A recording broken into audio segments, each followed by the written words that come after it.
सुधारिएको कङ्ग्रेसमाथि झिनो आशा। एउटा सत्य के हो भने कङ्ग्रेस आंशिक रूपमा सुध्रिएर आएको छ। 2082 फागुनको चुनावमै पनि कङ्ग्रेसले अरू दल जस्तो घर दैलो गर्दा असहजता महसुस गर्नु परेन। केही ढिला भए पनि समयले मागे अनुसारको परिवर्तन पार्टीमा सम्भव गराएर देश परिवर्तन गर्न भन्दै उसले आफूलाई प्रमाणित गर्न सक्यो। आम नागरिकले सुध्रिएको कङ्ग्रेसमाथि समेत तत्काल विश्वास गर्न सक्ने अवस्था देखेनन् र एकपटक रासोपालाई नै मौका दिए। अहिले इतर पक्ष हेर्ने हो भने विगतमा सत्ताको नजिक रहेका विभिन्न आरोप लागेका नाम चलेका ठेकेदारहरू त्यहाँ छन्, अर्थात् देउबा पक्षमा छन्। गगनले गरेको एउटा सकारात्मक काम के हो भने उनले विभिन्न जिम्मेवारी दिने होस् या विभिन्न फोरमहरूमा होस् सम्भव भएसम्म 40 वर्ष मुनिका युवाहरूलाई स्थान दिइरहेका छन्। मान्नुहोस् कुनै नेता विगतमा कङ्ग्रेसमै संलग्न थिए, उनको निष्ठामा पनि प्रश्न थिएन, तर गगनले उनलाई धेरै मौका दिनुभन्दा उनका छोराछोरीहरूलाई स्थापित गराउन खोजिरहेका छन्, अर्थात् दोस्रो पुस्तालाई स्थापित गर्न खोजिरहेका छन्।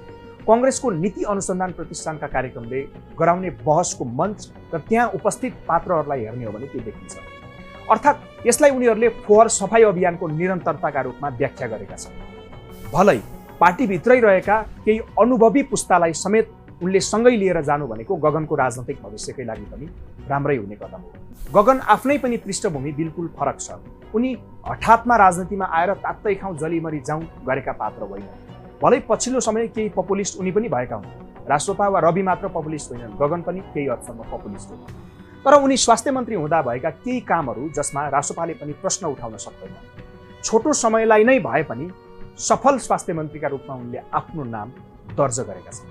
विगत 10 वर्षदेखि उनी मिसन प्रधानमन्त्री भन्दै लागेका छन्, योजना बनाएका छन्, टिममा काम गरेका छन्। प्रधानमन्त्री बनिसकेपछि के गर्ने, सुधार गर्नुपर्ने ठाउँ कहाँ हो, कहाँ समस्या हो लगायतका विषयमा उनले राम्रोसँग अध्ययन पनि गरेका छन्। धेरैले गगनमाथि उठाउने गरेको नैतिक प्रश्न हो, यतिका वर्ष चाहिँ के हेरेर बसेको थिइस्? उनले एक कार्यकाल महामन्त्री चलाए पनि त्यसबेला कुनै पार्टीसँग गठबन्धन नगर्नेदेखि 2 कार्यकाल प्रधानमन्त्री, 3 कार्यकाल सांसद, 1 कार्यकाल राष्ट्रपति जस्ता सीमित घेराहरूको अवधारणा गगन र विश्वप्रकाश शर्माहरूले ल्याएका हुन्। अर्थात् राजनीतिलाई आजीवन एउटा पेसाको रूपमा हेर्नु हुँदैन भन्ने धारणा उनीहरूको हो। 2079 कै निर्वाचनमा पनि देउबालाई संसदीय दलको नेतामा हटाउन उनले चुनाव नलडेका हुन्, तर जित्न सकेनन्। पार्टीमा निरन्तर प्रश्न गरिरहे, सङ्घर्ष गरिरहे, 2 तिहाईको सरकार बन्दा सरकारको बचाउ गरे, तर समय समयमा मानिसहरूको धैर्यताको बाँध टुट्दै गएको छ है भन्दै सचेत पनि गराइरहेका थिए। आफ्नै सरकारमाथि प्रश्न गरिरहेका थिए। अहिले सभापति बन्दा पनि आफूमाथि प्रश्न गर्न भनिरहेका छन्। सरकारलाई पनि खालि विरोध गर्नेमा मात्र होइन, रचनात्मक रूपमा सहयोग पनि गरिरहेका छन्। चुक्दा कम्मर कसेर उनको पार्टीका सांसदले सरकारको विरोध पनि गरिरहेका छन्। यी त भए उनीहरूका विशेषता। त्यसो हो भने कुन पार्टीले लोकतान्त्रिक धारको नेतृत्व गर्न सक्ला त भन्ने सवालमा केही आधारहरूलाई मिहिन ढङ्गले केलाउनु पर्ने हुन्छ। पहिलो हो आम नागरिकको रुचि। आम नागरिकको रुचि भनेको युवा पुस्ताको पर्याप्त सहभागिता सहित डाइनामिक नेतृत्व जुन दुवै पार्टीमा तत्कालका लागि देखिन्छ। त्यसपछिको इन्डिकेटर हुन सक्छ लोकतान्त्रिक चरित्र। लोकतान्त्रिक चरित्र पनि सत्ता पक्ष हुँदा कस्तो, प्रतिपक्ष हुँदा कस्तो भन्ने आधारमा मूल्याङ्कन हुने गरेको छ। त्यो नेपालको राजनीतिको व्यावहारिक पक्ष हो जसलाई कसैले पनि काट्न सक्दैन। तर धेरै उदार चाहिँ नेपाली कङ्ग्रेस देखिन्छ। अर्को हो अनुभव। राजनीतिमा युवा जोस भएर मात्र पनि हुँदैन, अनुभव, विधि र मान्यताहरूको ज्ञान भएको व्यक्ति चाहिन्छ भन्ने कुरा 2 तिहाईको सरकार चलाएको रासोपाको 100 दिनको कार्यशैलीले देखाइसकेको छ। आगामी निर्वाचनसम्म रासोपाले यसमा कति परिवर्तन गर्न सक्छ त्यो अलग पाटो हो, तर अहिलेसम्म यसमा कङ्ग्रेस नै उपयुक्त देखिन्छ। अर्को हो सैद्धान्तिक स्पष्टता। नेपालका मुख्य राजनैतिक परिवर्तनको नेतृत्व गरेको कङ्ग्रेसलाई एजेन्डाले बलियो साथ दिँदा रासोपामा अलमल कायम छ। गणतन्त्र, सङ्घीयता, समावेशिता, धर्मनिरपेक्षता जस्ता मुख्य बुँदामा कङ्ग्रेस स्पष्ट हुँदा संविधानका आधारभूत स्तम्भहरूबारे रासोपामा प्रष्टता छैन, अलमल कायम छ।